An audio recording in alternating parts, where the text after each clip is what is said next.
ایک کتانی کمر بند خرید لے اور اسے اپنی کمر پر باندھ، پر اسے پانی میں مت بھگو۔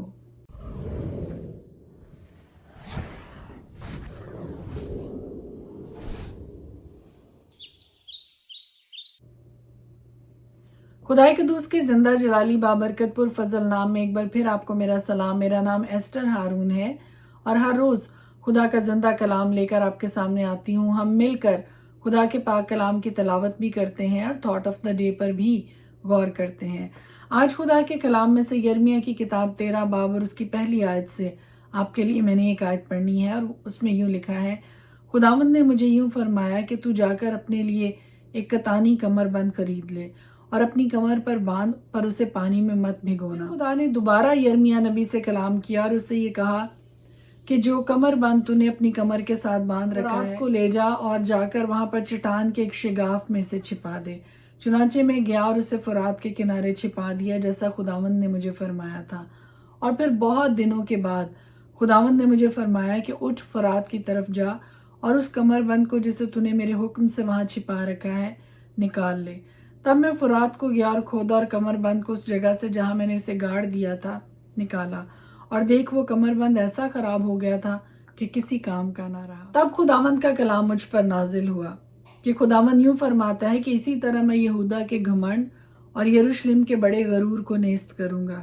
یہ شریر لوگ جو میرا کلام سننے سے انکار کرتے ہیں اور اپنے ہی دل کی سختی کے پیرو ہوتے اور غیر معبودوں کے طالب ہو کر ان کی عبادت کرتے اور ان کو پوجتے ہیں، وہ اس کمر بند کی مانند ہوں گے جو کسی کام کا نہیں، کیونکہ جیسا کمر بند انسان کی کمر سے لپٹا رہتا ہے، ویسا ہی خداوند فرماتا ہے، میں نے اسرائیل کے تمام گھرانے اور یہودا کے تمام گھرانے کو لیا کہ مجھ سے لپٹے رہیں، تاکہ وہ میرے لوگ ہوں اور ان کے سبب سے میرا نام ہو اور میری ستائش کی جائے اور میرا جلال ہو، پر انہوں نے نہ سنا۔ آج اس سارے ریفرنس میں سے خدا کے دل کی بات کلیئرلی ہم تک پہنچی ہے، اور وہ کیا ہے کہ خدا ہم سے کیا چاہتا ہے، خدا کی ڈیزائر کیا ہے، خدا کے دل کی خواہش کیا ہے، اور وہ کچھ اس طرح سے ہے کہ خدا یہ چاہتا ہے، پہلی خواہش کہ خدا یہ چاہتا ہے کہ ہم اس کے ساتھ لپٹے رہیں، بالکل اسی طرح سے جیسے کمر بند کسی کمر کے ساتھ لپٹا رہتا ہے۔ خدا کے دل کی یہ خواہش ہے کہ جن لوگوں کو خدا نے اپنے لیے بنایا ہے، خلق کیا ہے، اپنی محبت کا اظہار اپنے بیٹے کی قربانی کے ذریعے کیا ہے، خدا یہ چاہتا ہے کہ جیسے کمر بند کمر کے ساتھ لپٹا رہتا ہے، ویسے ہی خدا کے لوگ اس کے ساتھ لپٹے رہیں۔ دوسری بات، ان کے سبب سے میرا نام ہو اور میری ستائش کی جائے۔ دوسری بات یہ خدا یہ چاہتا ہے کہ اس کے لوگوں کی وجہ سے خدا کا نام ہو، خدا کے نام کی تکفیر نہ ہو، بلکہ خدا کے نام کی عزت ہو، خدا کے نام کو جلال ملے اور خدا کی ستائش کی جائے اور میرا جلال ہو، پر انہوں نے نہ سنا۔ لیکن خدا کے یہ دل کی دھڑکن، خدا کے دل کی یہ خواہش بہت کم لوگوں کی زندگی میں پوری ہوتی ہے، یا بہت کم لوگ ایسے ہیں جو خدا کے دل کی اس بات کو، خدا کے دل کی اس خواہش کو پورا کر پاتے ہیں اور ان ساری باتوں پر عمل کرتے ہیں، بڑے دھیان سے، بڑے تحمل سے، بڑے ہوش کے ساتھ، جوش کے ساتھ نہیں بلکہ ہوش کے ساتھ بھی خدا کے کلام کی باتوں پر عمل کرتے ہیں۔ اپنے بندہ یرمیہ کے وسیلہ سے خدا نے جو اس صحیفے کے ذریعے ہم سب سے کلام کیا ہے، یہ خدا کے دل کی وہ خواہش ہے جو خدا ہر ایک زندگی میں دیکھنا چاہتا ہے کہ ہر ایک زندگی سے خدا کی ستائش ہو، خدا کے نام کو جلال ملے، خدا کا نام اور معبود کے، کسی اور چیز کے طالب نہ ہو سوائے خدا کے۔ خدا کے کلام کو سنیں، خدا کے کلام پر عمل کریں، اپنے دل کو سخت رکھیے گا اس بات کو کہ جیسے کمر بند کمر سے لپٹا رہتا ہے، ویسے ہی بالکل خدا یہ چاہتا ہے کہ اس کے لوگ اس کے ساتھ لپٹے رہیں۔ May God bless you، خداوند آپ کے ساتھ ہو، خدا مجھے، آپ کو، ہم سب کو یہ توفیق عطا کرے کہ ہم صرف اور صرف خدا کے طالب ہوں، خدا سے لپٹے رہیں، ہماری زندگیوں سے، ہماری قابلیت سے، ہمارے روپے پیسے سے، ہر ایک چیز سے خدا کے نام کو جلال ملے۔ آمین۔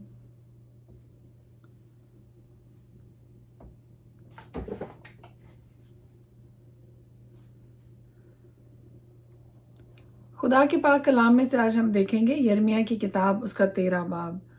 خداوند نے مجھے یوں فرمایا کہ تو جا کر اپنے لیے کتانی کمر بند خرید لے اور اپنی کمر پر باندھ پر اسے پانی میں مت بھگو۔ سو میں نے خداوند کے کلام کے موافق ایک کمر بند خرید لیا اور اپنی کمر پر باندھا، اور خداوند کا کلام دوبارہ مجھ پر نازل ہوا اور اس نے فرمایا کہ اس کمر بند کو جو تو نے خریدا اور جو تیری کمر پر ہے لے کر اٹھ اور فرات کو جا اور وہاں چٹان کے ایک شگاف میں سے چھپا دے۔ چنانچہ میں گیا اور اسے فرات کے کنارے چھپا دیا جیسا خداوند نے مجھے فرمایا تھا۔ اور بہت دنوں کے بعد یوں ہوا کہ خداوند نے مجھے فرمایا کہ اٹھ فرات کی طرف جا اور اس کمر بند کو جسے تو نے میرے حکم سے وہاں چھپا رکھا ہے نکال لے۔ تب میں فرات کو گیا اور کھودا اور کمر بند کو اس جگہ سے جہاں میں نے اسے گاڑ دیا تھا نکالا، اور دیکھ وہ کمر بند ایسا خراب ہو گیا تھا کہ کسی کام کا نہ رہا۔ تب خداوند کا کلام مجھ پر نازل ہوا کہ خداوند یوں فرماتا ہے کہ اسی طرح میں یہودا کے گھمنڈ اور یروشلم کے بڑے غرور کو نیست کروں گا۔ یہ شریر لوگ جو میرا کلام سننے سے انکار کرتے ہیں اور اپنے ہی دل کی سختی کے پیرو ہوتے اور غیر معبودوں کے طالب ہو کر ان کی عبادت کرتے اور ان کو پوجتے ہیں، وہ اس کمر بند کی مانند ہوں گے جو کسی کام کا نہیں، کیونکہ جیسا کمر بند انسان کی کمر سے لپٹا رہتا ہے ویسا ہی خداوند فرماتا ہے میں نے اسرائیل کے تمام گھرانے اور یہودا کے تمام گھرانے کو لیا کہ مجھ سے لپٹے رہیں، تاکہ وہ میرے لوگ ہوں اور ان کے سبب سے میرا نام ہو اور میری ستائش کی جائے اور میرا جلال ہو، پر انہوں نے نہ سنا۔ ان سے یہ بات بھی کہہ دے کہ خداوند اسرائیل کا خدا یوں فرماتا ہے کہ ہر ایک مٹکے میں بھری جائے گی، اور وہ تجھ سے کہیں گے کیا ہم نہیں جانتے کہ ہر ایک مٹکے میں بھری جائے گی؟ تب تو ان سے کہنا خداوند یوں فرماتا ہے کہ دیکھو میں اس ملک کے سب باشندوں کو، ہاں ان بادشاہوں کو جو داؤد کے تخت پر بیٹھتے ہیں اور کاہنوں اور نبیوں اور یروشلم کے سب باشندوں کو مستی سے بھر دوں گا، اور میں ان کو ایک دوسرے پر یہاں تک کہ باپ کو بیٹوں پر دے ماروں گا۔ خداوند فرماتا ہے میں نہ شفقت کروں گا، نہ رعایت اور نہ رحم کروں گا کہ ان کو ہلاک نہ کروں۔ سنو اور کان لگاؤ، گھمنڈ نہ کرو کیونکہ خداوند نے فرمایا ہے، خداوند اپنے خدا کی تمجید کرو اس سے پہلے کہ وہ تاریکی لائے اور تمہارے پاؤں گھپ اندھیرے میں ٹھوکر کھائیں، اور جب تم روشنی کا انتظار کرو تو وہ اسے موت کے سایہ سے بدل ڈالے اور اسے سخت تاریکی بنا دے۔ لیکن اگر تم نہ سنو گے تو میری جان تمہارے غرور کے سبب سے خلوت خانوں میں غم کھایا کرے گی۔ ہاں میری آنکھیں پھوٹ پھوٹ کر روئیں گی اور آنسو بہائیں گی، کیونکہ خداوند کا گلہ اسیری میں چلا گیا۔ بادشاہ اور اس کی والدہ سے کہہ کر عاجزی کرو اور نیچے بیٹھو، کیونکہ تمہاری بزرگی کا تاج تمہارے سر پر سے اتار لیا گیا ہے۔ جنوب کے شہر بند ہو گئے اور کوئی نہیں کھولتا، سب بنی یہودا اسیر ہو گئے، سب کو اسیر کر کے لے گئے۔ اپنی آنکھیں اٹھا اور ان کو جو شمال سے آتے ہیں دیکھ، وہ گلہ جو تجھے دیا گیا تھا، تیرا خوشنما گلہ کہاں ہے؟ جب وہ تجھ پر ان کو مقرر کرے گا جن کو تو نے اپنی حمایت کی تعلیم دی ہے تو تو کیا کہے گی؟ کیا تو اس عورت کی مانے جسے درد ذہ و درد میں مبتلا نہ ہوگی؟ اور اگر تو اپنے دل میں کہے کہ یہ حادثے مجھ پر کیوں گزرے؟ تیری بد کرداری کی شدت سے تیرا دامن اٹھایا گیا اور تیری ایڑیاں جبرن برہنہ کی گئیں۔ حبشی اپنے چمڑے کو یا چیتا اپنے داغوں کو بدل سکے تو تم بھی جو بدی کے عادی ہو نیکی کر سکو گے۔ اس لیے میں ان کو اس بھوسے کی مانا جو بیابان کی ہوا سے اڑتا پھرتا ہے تتر بتر کروں گا۔ خداوند فرماتا ہے کہ میری طرف سے یہی تیرا بکھرا، تیرا نپا ہوا حصہ ہے، کیونکہ تو نے مجھے فراموش کر کے بتلان پر توکل کیا ہے۔ بس میں بھی تیرا دامن تیرے سامنے سے اٹھا دوں گا تاکہ تو بے پردہ ہو۔ میں نے تیری بدکاری، تیرا ہنہنانا، تیری حرام کاری اور تیرے نفرت انگیز کام جو تو نے پہاڑوں پر اور میدانوں میں کیے دیکھے ہیں۔ اے یروشلم تجھ پر افسوس، تو اپنے آپ کو کب تک پاک و صاف نہ کرے گی؟ یرمیہ کی کتاب 14 باب۔ خداوند کا وہ کلام جو خشک سالی کی بابت یرمیہ پر نازل ہوا۔ یہودا ماتم کرتا ہے اور اس کے پھاٹکوں پر اداسی چھائی ہے، وہ ماتمی لباس میں خاک پر بیٹھتے ہیں اور یروشلم کا نالہ بلند ہوا ہے۔ اپنے ادنا لوگوں کو پانی کے لیے بھیجتے ہیں، وہ چشموں تک جاتے ہیں پر پانی نہیں پاتے اور خالی گھڑے لیے لوٹ آتے ہیں۔ وہ شرمندہ و پشیمان ہو کر اپنے سر ڈھانپتے ہیں، چونکہ ملک میں بارش نہ ہوئی اس لیے زمین پھٹ گئی، اور کسان سراسیما ہوئے وہ اپنے سر ڈھانپتے ہیں۔ چنانچہ ہرنی میدان میں بچہ دے کر اسے چھوڑ دیتی ہے کیونکہ گھاس نہیں ملتی، اور گورخر اونچی جگہوں پر کھڑے ہو کر گیدڑوں کی مانند ہانپتے ہیں، ان کی آنکھیں رہ جاتی ہیں کیونکہ گھاس نہیں ہے۔ اگرچہ ہماری بد کرداری ہم پر گواہی دیتی ہے تو بھی اے خداوند اپنے نام کی خاطر کچھ کر، کیونکہ ہماری برگشتگی بہت ہے، ہم تیرے خطا کار ہیں۔ اے اسرائیل کی امید، مصیبت کے وقت اس کے بچانے والے، تو کیوں ملک میں پردیسی کی مانند بنا اور اس مسافر کی مانند جو رات کاٹنے کے لیے ڈیرا ڈالے؟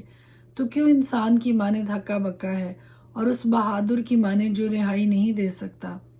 بہرحال اے خداوند، تو ہمارے درمیان ہے اور ہم تیرے نام سے کہلاتے ہیں، تو ہم کو ترک نہ کر۔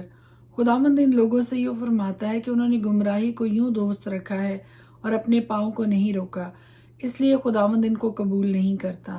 اب وہ ان کی بد کرداری یاد کرے گا اور ان کے گناہ کی سزا دے گا۔ اور خداوند نے مجھے فرمایا کہ ان لوگوں کے لیے دعائے خیر نہ کر، کیونکہ جب یہ روزہ رکھیں تو میں ان کا نالہ نہ سنوں گا، اور جب سوکھنی قربانی اور ہدیہ گزرانے تو قبول نہ کروں گا، بلکہ میں تلوار اور کال اور وبا سے ان کو ہلاک کروں گا۔ تب میں نے کہا، اے خداوند خدا، دیکھ، انبیاء ان سے کہتے ہیں تم تلوار نہ دیکھو گے اور تم میں کال نہ پڑے گا، بلکہ میں اس مقام میں تم کو حقیقی سلامتی بخشوں گا۔ تب خداوند نے مجھے فرمایا کہ انبیاء میرا نام لے کر جھوٹی نبوت کرتے ہیں۔ میں نے نہ ان کو بھیجا اور نہ حکم دیا اور نہ ان سے کلام کیا۔ وہ جھوٹی رویا اور جھوٹا علم غیب اور بطالت اور اپنے دلوں کی مکاری نبوت کی صورت میں تم پر ظاہر کرتے ہیں۔ اس لیے خداوند یوں فرماتا ہے کہ وہ نبی جن کو میں نے نہیں بھیجا، جو میرا نام لے کر نبوت کرتے اور کہتے ہیں کہ تلوار اور کال اس ملک میں نہ آئیں گے، وہ تلوار اور کال ہی سے ہلاک ہوں گے۔ اور جن لوگوں سے وہ نبوت کرتے ہیں وہ کال اور تلوار کے سبب سے یروشلم کے کوچوں میں پھینک دیے جائیں گے۔ ان کو اور ان کی بیویوں اور ان کے بیٹوں اور ان کی بیٹیوں کو دفن کرنے والا کوئی نہ ہوگا۔ میں ان کی برائی ان پر انڈیل دوں گا۔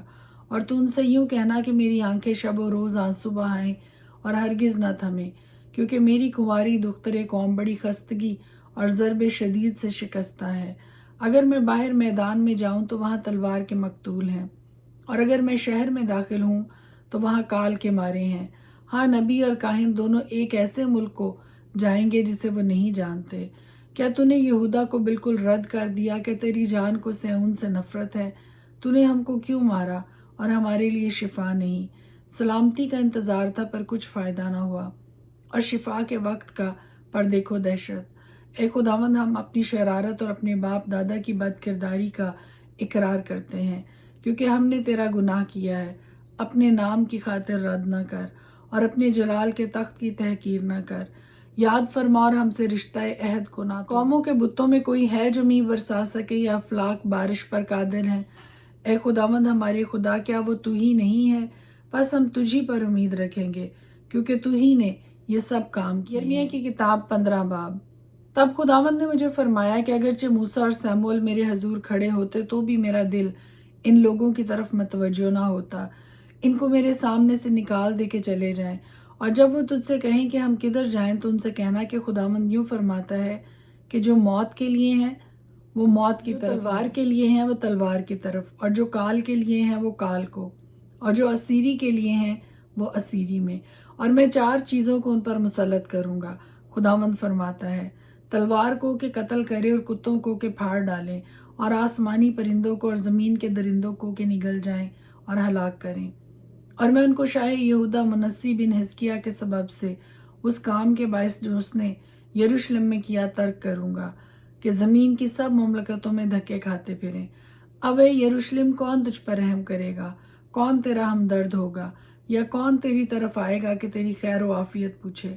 خداوند فرماتا ہے، تو نے مجھے ترک کیا اور برگشتہ ہو گئی، اس لیے میں تجھ پر اپنا ہاتھ بڑھاؤں گا اور تجھے برباد کروں گا۔ میں تو ترس کھاتے کھاتے تنگ آ گیا، اور میں نے ان کو ملک کے پھاٹ سے پھٹکا۔ میں نے ان کے بچے چھین لیے، میں نے اپنے لوگوں کو ہلاک کیا، کیونکہ وہ اپنی راہوں سے نہ پھرے۔ ان کی بیوائیں میرے آگے سمندر کی ریت سے زیادہ ہو گئیں۔ میں نے دوپہر کے وقت جوانوں کی ماں پر غارت گر کو مسلط کیا۔ میں نے اس پر ناگہاں عذاب و دہشت کو ڈال دیا۔ 7 بچوں کی والدہ نڈھال ہو گئی، اس نے جان دے دی، دن ہی کو اس کا سورج ڈوب گیا، وہ پشیمان اور رسیمہ ہو گئی ہے۔ خداوند فرماتا ہے، میں ان کے باقی لوگوں کو ان کے دشمنوں کے آگے تلوار کے حوالہ کروں گا۔ اے میری ماں، مجھ پر افسوس کہ میں تجھ سے تمام دنیا کے لیے لڑاکا آدمی اور جھگڑالو شخص پیدا ہوا۔ میں نے تو نہ سود پر قرض دیا اور نہ قرض لیا، تو بھی ان میں سے ہر ایک مجھ پر لعنت کرتا ہے۔